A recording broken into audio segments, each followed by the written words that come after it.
সুযোগ পেয়েছিলেন, তবে নিজেকে মেলে ধরতে পারেননি। এছাড়া ওডিআই ক্রিকেটে এই মুহূর্তে চাহিদাও পূরণ করতে পারছেন না আফিফ হোসেন ধ্রুব।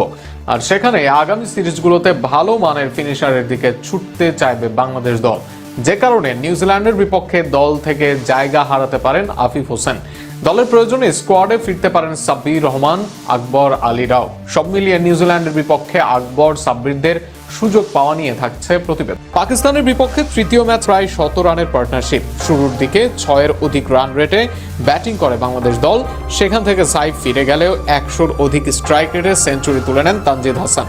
তানজিদের আউটের পরেও ভালো অবস্থানে ছিল বাংলাদেশ। শেষ ১৫ ওভারে তাদের সামনে ছিল ৩২০ থেকে ৩৫০ রানের হাতছানি, কিন্তু সেই লক্ষ্য ছুঁতে পারেনি বাংলাদেশ দল, উল্টো থামে ৩০০-র আগে। বাংলাদেশ জাতীয় দলে এই মুহূর্তে ওপেনাররা ভালো করছেন, কিন্তু সেটাকে ফিনিশ দিতে পারছেন না ব্যাটসম্যানরা। ফিনিশিং স্টেজে যে নেই সেই মানের ব্যাটসম্যানরা। আফিফ, লিটন, হৃদয়রা মিডল অর্ডারের জন্য ভালো ব্যাটিং হলেও মোটেও কার্যকর নন ফিনিশিং এর জন্য। সেখানে পিঞ্চ হিটার হিসেবেও নেই একজনের কার্যকারিতা। এর আগে এই ফিনিশার হিসেবে এক সময় খেলেছেন মাহমুদুল্লাহ রিয়াদ। এরপর জাকের আলীকেও দীর্ঘদিন দেখা যায় ওডিআই ফরম্যাটে ফিনিশারের রোলে। তবে জাকেরের স্পিন বোলিং খেলার দুর্বলতা তাকে ছিটকে দিয়েছে দল থেকে। আর সেখানেই ভালো মানের ফিনিশার হীনতায় আছে বাংলাদেশ দল। আর যে কারণেই দলে আসার আলোচনায় দুই মুখ, একদিকে আছেন সাব্বির রহমান, আরেকদিকে আকবর আলী। বাংলাদেশ ক্রিকেটে যে ধরনের ফিনিশার দরকার সেই ধরনের কাজটাই করেন সাব্বির।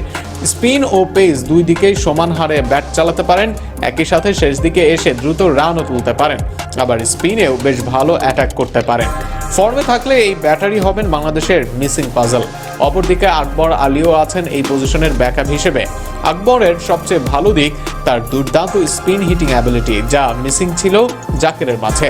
এর বাইরে আকবর দ্রুত রান তুলতে পারেন, আবার চাইলে দায়িত্ব নিয়েও খেলতে পারেন স্পিন। অনেকদিন ধরে আছেন বিসিবি রেডারে, আর সেখানে কিউইদের বিপক্ষে আকবর হতে পারেন নিজেকে প্রমাণের পরীক্ষা। শোনা যাচ্ছে আইপিএল এর জন্য নিউজিল্যান্ড দলেও থাকবে অনেক নতুন মুখ, আর এই সুযোগটা কাজে লাগাতে হবে বাংলাদেশকে। আগামী বিশ্বকাপের কথা মাথায় রেখে যদি পরিকল্পনার অংশ হিসেবে সাব্বির, আকবরদের বাজে নেওয়া যায়, তবে আগামী দিনে এর সুফল পেতেও পারে বাংলাদেশ দল।